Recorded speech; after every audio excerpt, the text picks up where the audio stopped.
ज्ञानी से ज्ञानी मिले तो करे ज्ञान की बात, और गधे से गधे मिले तो करे लातम लात. હમણાં હું આજે આવતો હતો ને તો રસ્તા ઉપર બે ગધેડા બાંધતા હતા. ભરતભાઈ બે ગધેડા બાંધતા હોય ને એવું મારી જિંદગીમાં મેં પહેલી વખત જોયું. તમે આમ નીકળો તો બે બિલાડા બાંધતા હોય એ તમને જોવા મળે. રોડ ઉપર નીકળો તો બે આખલા બાંધતા હોય, બગડાટી બોલાવતા હોય તમને જોવા મળે. આમ બે માણસોને બાંધતા તમે જોવા મળે. ક્યાંક જંગલમાં બે સિંહ પણ તમને જોવા મળે બાંધતા હોય એવા. પણ ગધેડા બાંધતા હોય ને એવું મેં મારી જિંદગીમાં પહેલી વખત જોયું. એટલે મેં સાઈડમાં ગાડી કરી દીધી. મેં કીધું ગધેડા ભાઈ ઊભો ઊભો. મને કહે નિકાળ. મેં કીધું અરે પણ મારી વાત, મને કે અમારી નાતનો ડખો છે, નીકળ. આમાં એન્ટ્રી થવાની જ તમારે. અમારી નાતમાં આવે તું ભલે તને બધા કહેતા હોય કે ગધેડા જેવો છે, પણ ગધેડો નથી. અહીંયા ગધેડા સિવાય નો એન્ટ્રી. એટલે મેં કીધું ભાઈ આમ ગધેડા ભાઈ તમે વડીલ છો, આગેવાન છો. અને આગેવાન કીધું ને કે જરાક શાંત થયો, કારણ કે આમાં આગેવાન તમે ગમે બનાવતો ને તો બહુ મજા આવે. અને ઘેર આગેવાનો બનો, ઘેર જોવા મળે આગેવાનો. એટલે આ ગધેડો કે તો ઉભારો કે મેં કીધું પણ આ ડખો શું છે? મને કે આ ગધેડાને અમારી આખી નાતે, ગધેડાની નાતે કે છૂટાયો, ચૂંટણીમાં મોટો નેતા બનાવ્યો. હવે અમારા ગધેડાને કામ નથી કરતો. એને ઓફિસમાં કે એના પીએ થી સેક્રેટરી સુધી જોવો ને તો બધીમાં ઘોડ્યું. ક્યાંય પણ એક પણ ગધેડીને લીધી હોય એવું નથી જોવા મળ્યું. અરે રિસેપ્શનમાં રાખી હોત ને એકાદી ગધેડીને તો એમને એમ થાત કે અમારી નાતની એક દીકરીને તો લીધી, ત્યાં પણ પાડીને બેહાડી દીધી. પણ મેં કીધું પણ એ કે પણ નહીં. આ જો તમને વાત કહું, આ બધી આ ડખો કરવાનું કારણ આમ એના મનનો રાજા કહેવાય, બરાબર. પણ આ ડખો કર્યાનું કારણ છે કે અમે એના માટે કે બલિદાન દીધા, બલિદાન. મેં કીધું બલિદાન હવે મારે ગધેડા. મને કે સાંભળો મંત્રી સાહેબ, કે અમારા ગધેડા કે ભેગા થયા 7-8 ગધેડા ભેગા થયા ને એમાં આ પેલો હતો. એટલે મને કે આપણે કે અન્યાય બહુ થાય છે, કે આખી જિંદગી ઢવડો કર્યો, આ જગત આખું દુનિયા આખું પાણી પી અને કુંભાર માટલા બનાવે ને એની માટી આપણા ઉપર લાદીને જ આવે. આટલું કામ કર્યું, વર્ષો સુધી આખા દુનિયાની તરહ છીપાવી એવું કામ કર્યું, તો આપણી નાતને જ અન્યાય. મંદિરમાં જાય તો પોઠિયાની પૂજા કરે છે, ગધેડાની પૂજા થાય કે ગધેડા. તમે કે ઘોડાના મંદિર જોયા હશે, પાડાના મંદિર જોયા હશે, પછી ગધેડાના મંદિર છે. એટલે કે અન્યાય થાય છે આપણી નાતને. અને હવે આમાં કઈ આવેદન પત્ર આપે હાલે એમ નથી. હવે ડાયરેક્ટ સરકાર બદલો. સરકાર આપણી સરકાર આવશે ગધેડાની તો નાતનો ઉદ્ધાર થાય. એટલે પછી કરી ભેગી નાત પત્રિકા લખાણી કે લખો પત્રિકા ગામો ગામ, જ્યાં સરપંચ ગધેડા છે એ બધાને બોલાવો. અને જ્યાં ગધેડિયું છે ત્યાં એના ગધેડિયુંને તો બોલાવો, પણ એના પ્રતિનિધિને પણ બોલાવો અને ભેગી કરો નાત આખી. પછી તો આખી નાત ભેગી કરી ભાઈ ગધેડાની. અને આખી નાત ભેગી થઈ ગધેડાની. પછી સર્વાનુમતે એમ કહેવાય કે આગેવાને ઠરાવ કર્યો કે આપણે ચૂંટણી લડવાની છે, આપણી સરકાર બનાવવાની છે, આપણા સમાજને અન્યાય થાય છે, આપણો સમાજ પસાત રહી ગયો છે અને એને બધાની જોડમાં લાવવાનો છે. પણ એ કે ચૂંટણી તો લડશું, પણ ચૂંટણી લડવી હોય તો પહેલા શું કરવું પડે? તો કે પહેલા આપણા સમાજના મતદાર યાદીમાં નામ દાખલ કરો. મતદાનનો અધિકાર તો આપણે નથી, તો કે મતદાર યાદીમાં નામ દાખલ કરો. પછી ઝુંબેશ ઉપાડી ગામડે આખું ગધેડાનું ટોળું પડીને નિહાળ્યું ગરી ગયું. નિશાળમાં આવીને માસ્તરને કહે માસ્તર આવો બહાર આવ તું માસ્તર બહાર આવ. શું છે ભાઈ, અમારા ગધેડા બધાને 18 વર્ષ પૂરા થઈ ગયા, એને નામ મતદાર યાદીમાં નાખવાના છે. માસ્તર સમજી ગયા. પણ એ કે તમારા નામ ન છોડે, કૂપનમાં નામ છે એટલે તો નાખવા આવ્યા હે. અમને કોઈ કૂપનમાં તો નામ ન આપ્યા, કિલો ઘઉં ન આપ્યા, નાખા ખટારા ખાઈ ગયા. હવે અમારે કૂપનના ઘઉં લેવા તો અમે ચૂંટણી લઈ. માસ્તર કે એમ ન થાય, પ્રૂફ જોઈએ પ્રૂફ. હું પ્રૂફ વાળો થાય, નામ સડી જાય તો માસ્તર કેલા હું આખા ગામને ભણાવું ને તું મને ઉઠા ભણાવે? લા ભાઈ, હું નથી ઉઠા ભણાવતો, ઉઠા તો તને આ બધા ભણાવે એટલે અમારી પાસે આવ્યા. સાંભળો માસ્તર, આગેવાનીમાં કોઈ બુદ્ધિશાળી હોય ને એક ગધેડો, આગેવાન બુદ્ધિશાળી ગધેડો આવ્યો. માસ્તર સાંભળો, તમારું કામ હું કે ભણાવવાનું. ભણાવવાનું કામ છે ને તો આ બધું કરવું પડે. હા, આ બધા કામમાંથી જો અમારી સરકાર બની ને તો મુક્તિ. બીએલો કાંઈ નહીં તમારું. અને આમ જો પગાર 1 તારીખે જો, અને તમારા પગાર પંચ 8મું 9મું 10મું જે જોતું હોય, 12મું જોતું હોય તો 12મું આપી દેવું. પછી ભલે 12મું થઈ જાય તમારું. અને ઓલી પેન્શન યોજના હાલે ને કે તમે હમણાં પેન્શન યોજના કરો કે કઈ પેન્શન યોજના? જૂની પેન્શન યોજના. હા, જૂની પેન્શન યોજના બાદ બોલો કે પણ એ ચાલુ કરવા આંદોલન કરીએ. હા તો ચાલુ એ જૂની પેન્શન યોજના ચાલુ તમારે. એટલે માસ્તર ઢીલા ભેગા. સરકાર બદલા જેવું છે કે ફાયદાવાળી વાત છે. એટલે માસ્તરે ભાઈ ત્રીજો વિકલ્પ કર્યો કે ભાઈ તમારી પાસે બીજું કંઈ પ્રૂફ ન હોય તો કાંઈ નહીં, તમે તમારે પંચરોજ કામ કરો. પંચરોજ કામનો વિકલ્પ બતાવ્યો અને પછી બધાય ગધેડાના પંચરોજ કામના વિકલ્પ કરી અને ફોર્મ ભર્યા. 7 નંબરના ફોર્મ ભરીને દઈ ધનાધન જવા દીધા બધાને મતદાર યાદીમાં નામ. થોડોક થયો તો ઇલેક્શન કમિશન માસ્તર નોટિસ આપી કે બધાના કે તમે મતદાર યાદીમાં નામ દાખલ કર્યા એ વાત હાસી, પણ બધાના ખોટા એક જ. તો બધા હેરખાર એમાં થોડા ઓળખાવ. એટલે ભાઈ માસ્તરે ખુલાસો આપ્યો કે આપ સાહેબની વિઝિટ થાય કે આ ગધેડાની નાત આખી એકરખી દેખાય છે, એમાં થોડો ફેર છે એટલે કોમ્પ્યુટર સ્કેનિંગ કરીને જોઈ લે. અને ભાઈ પછી તો એક મતદાર યાદીમાં એના નામ નીકળ્યા. કોઈ ચૂંટણી આવી, ગધેડાનો સમાજ ભેગો થયો. ભાઈ એક આગેવાન કે ભાઈ આપણે ચૂંટણી ન જીતીએ. એમ ચૂંટણા કંઈ એક સમાજથી જીતાતા હે? ચૂંટણી જીતવી હોય તો બધાય સમાજ આપણા ભેગા જોઈએ. બેન, બધાય સમાજ જો આપણા ભેગા હાલે તો આપણે ચૂંટણી જીતીએ. કે એક સમાજથી આપણે ચૂંટણી ન જીતીએ તો ગધેડા હું જાણે કે હવે હું શું. તો એ કે કાંઈ વાંધો નહીં, આપણે બીજા સમાજ પણ ભેગા કરું, શોષિત વર્ગને. ત્યાંથી ગયા ગધેડાના બધા આગેવાનું ભેગા થઈ અને પછી બળદિયા, એ બળદિયા ચૂંટણી આવી ખબર છે ને? તો કે હા. તો આ વખતે જોજો અમારે ભેગું રહેવાનું છે. ઓલો કે આમ તમે ઇતિહાસ વાંચ્યા કોઈ દી? અમે ગવેત્રીના દીકરા કહેવાય અને તમારા ગધેડા ભેગા ન રહીએ અમે કોઈ દી. એ કે ઇતિહાસની આમ એક બાજુ નાખીને ઇતિહાસ કરીને આમને આમ મળી ગયા હે. તઈએ પણ કહેતા હતા કે અમારા બાપ દાદાએ કીધું હતું કે મીઠાની ભારી નાક માથે બાંધે નદીમાં બેસી જવાય, ઓગળી જાય, હોય જાય. તેથી પણ તમે કાંધોલિયા નતા પડ્યા. ભાઈ કે અમારા બાપ દાદા અને અમે ગવેત્રીના દીકરા કહેવાય, અમારે કાંધોલિયા ન પડાવાય. દેખ આમ જો તમને પણ અન્યાય તો થાય છે. આ વાંચ સમાચાર વાંચ. બળદિયાને સમાચાર ગધેડાએ બતાવ્યા. વાંચ.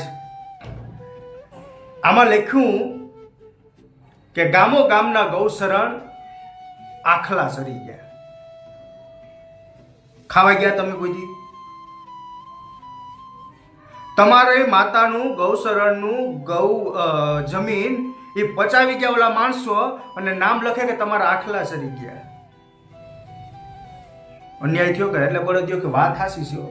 હાલો બળદિયો થયો ભેગો. હવે આ વાત બધી છે ને એ બળદિયાની વાસળું સાંભળતી હતી. એટલે વાસળું જઈ અને એના દાદી એટલે કે ગાય પાસે જઈને કીધું કે દાદી બાપા ગધેડા ભેગા સડી ગયા. કે ગજબ કે.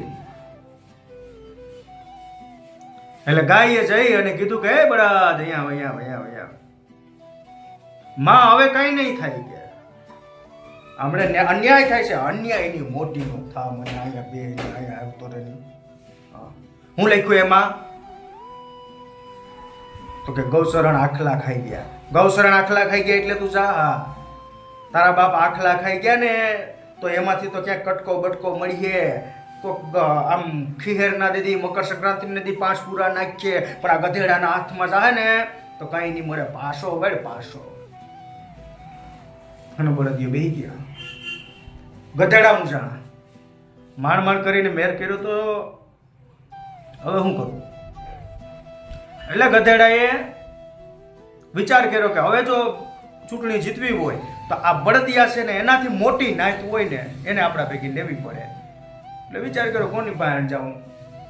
એટલે પછી ગયા પાડા પાસે. આખું એનું મંડળ ભેગું થઈ અને પાડા પાસે ગયું. એ પાડાભાઈ કેમ છો? એટલે પાડાભાઈ આવીને કે મજામાં હો. બેન મજામાં? પર જો એ જો ઉગાર કરે હે. છોકરા સૈયા મજામાં? અરે એકદમ મજામાં. અને હમણાં તમારી મમ્મી ભગરીમાં કેમ નથી દેખાતા? ભગરીમાં પર ખાટલામાં પડ્યા. કેમ ખાટલામાં પડ્યા? એટલે અમારી નાચમાં તો બધા યતીના પેટના જ હોય ને, એ તો ખાટલામાં જ પડ્યા હોય. આમ સાંભળજો ભાઈ કે જેથી માણસના જાતમાં એમ કહેવાય કે તળવડાટ હતો. કેવો તળવડાટ? તો કે હાલાજી નામનો એક રાજપૂત, સામે 1.5 લાખનું કટક રાજપૂત પોતાની ઘોડી લઈને આવે અને પછી એમ કે ઘોડીને કે હે ઘોડી, હવે આજ મારી લાજ રાખી લેજે. અને 1.5 લાખના કટકમાં એમ કહેવાય કે બાગડતા ધીના બાગડતા ધીના બાગડતા ધીના બાગડતા ધીના કરતા કરતા એમ કહેવાય કે ઘોડીને છૂટી મૂકે. અને રાજપૂત એમ તલવાર પહેરવે કે 1.5 લાખનું કટક એની ઉપર તલવારના ઘા કરે, કોઈ ભાલાના ઘા કરે, પણ એ તલવાર એટલી સ્પીડથી ફેરવે કે એક પણ ખરોચ જે આખા રાજપૂતને ન થાય ને કટક ફોવરવો રાજપૂત નીકળી જાય. એટલે અમારા કવિઓએ લખવું પડે કે હાલાજી તારા હાથ વખાણું કે પતિ તારા પગલા વખાણું. આવો તળવડાટ જે માનવની જાતમાં હતો ને, એણે અમારા દૂધ પીવાના ચાલુ કર્યા ને તેથી હવે આપણે કોકને જઈને પૂછીએ કે ભલા ફલાણા ભાઈનું ઘર કયું, તો ખાટલેથી ઊભો નથી થતો, આમ પગ કરીને કહે કે જો આમ આયલો છે, આમ આયલો છે. એવા યદીના પેટના જેના અમારા દૂધ ખાઈને થઈ ગયા હોય, અમારું ખાનદાન કેટલું યદીના પેટનું, એટલે બગડીમાં પડે બેઠા. હું આવ્યા હતા તો કે આવ્યા તો એમ કે આ ચૂંટણી આવે ને તો ભાઈ અમારે ચૂંટણીને હું લેવા દેવા હોય. અમારે તો વગડે સરવા જવાનું હોય ને, હવે તો ક્યાંક ગમાનમાં પડ્યું રહેવાનું હોય ને. કે એમ નહીં તમને અન્યાય થાય છે. તમારી જેમ જ ઓલા બળદિયા એ પોઠિયા એના મંદિરમાં પૂજાય, તમારા પાડા ક્યાંય પૂજાય તો તમને અન્યાય થયો કે નહીં? વાત સાચી છે. અરે એની ક્યાં કરો એ કે આમ જો તમે પણ દૂધ આપો, ગાય પણ દૂધ આપે, ભેંસ પણ દૂધ આપે, તો પેલા ગાયના સંતાન હોય જન્મે તો વાસળડું, જરાક મોટું થાય એટલે આખલો, એનાથી મોટો થાય તો ખૂટીયો, એનાથી મોટો થાય તો બળદ. કેટલા પ્રમોશન મળે. અને તમારી માં ભગરી પણ દૂધ જ આપે. પણ તમે જન્મો તોય પાડા ને મરો તોય પાડા. તું તમારે આમ નામ મજૂરી જ કરવાની છે? પાડા ને પાડા રહીને મરી જવાનું છે, ઉકલી જવાનું છે?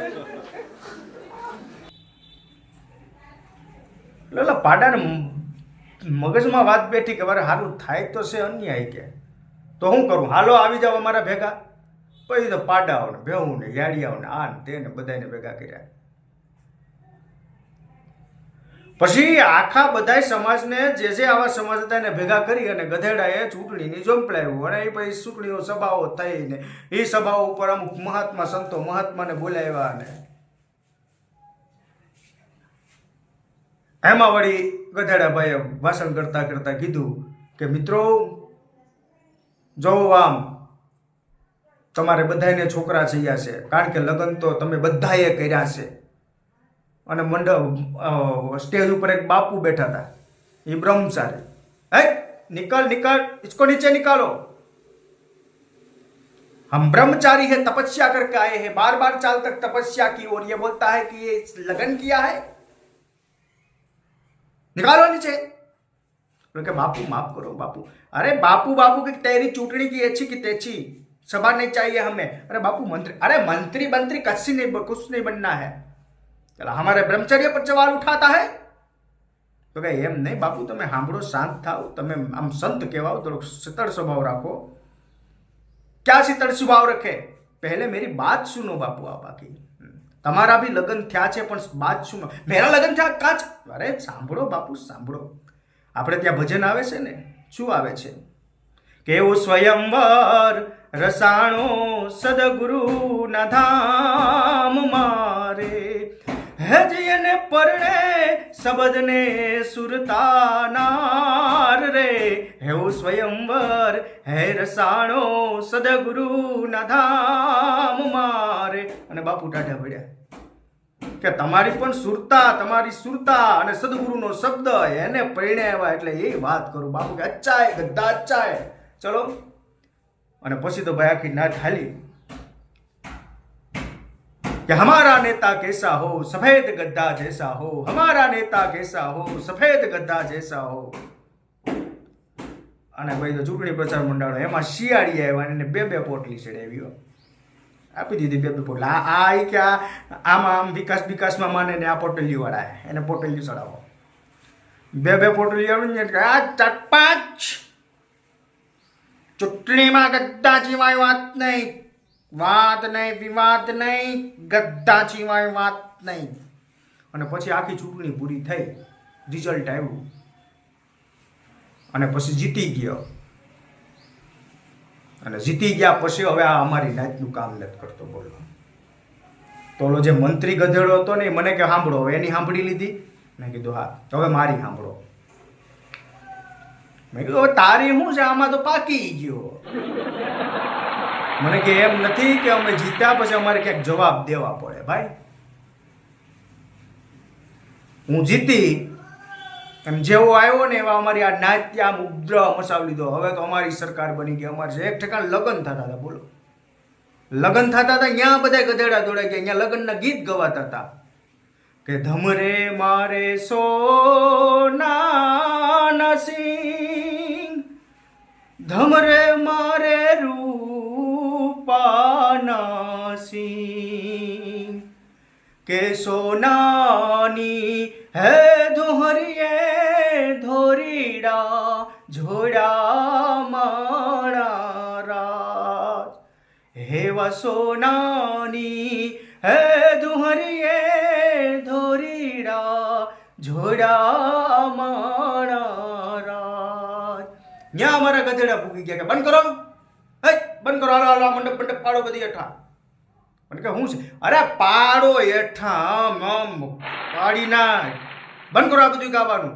એટલે વરનો કાકો આવ્યો કે પણ આમ તમે જો સરકાર છે તમારી, તમે સરકાર છે, અમારી પણ સરકાર છે, સરકાર માય બાપ હોય પણ તમે સાંભળો તો કે આમ જો સરકાર અમારી ગધેડાની અને હજી ગીત ઓલા બળદિયા ના ગાવ ન હાલે. આવું બધું ગીત અમારા ગાવ. એટલે કાકો કે ભાઈ લગ્ન અમારે પતાવી દેવા દો સરકાર, હાલો હવે અમે તમારા ગામમાં બળદિયાના ગીત બંધ. બસ એટલે ઓલા ગાવાને કીધું ભાઈ હવે બળદિયાના ગીત બંધ. અને પછી ગાવાવાળાએ ચાલુ કર્યું ગધેડાના ગીત કે ગધા તારે સોનાના કાન, ગધા તારે રૂપાના કાન, ગધા તારે સોનાના કાન, ગધા તારે રૂપાના કાન, કેવી સોનાની હે પૂછડીએ વરરાજા ટીંગાણા માણા રાજ. હવે આવો ઉપાડી ગયા ને હવે એમાં અમારે કેમ કરી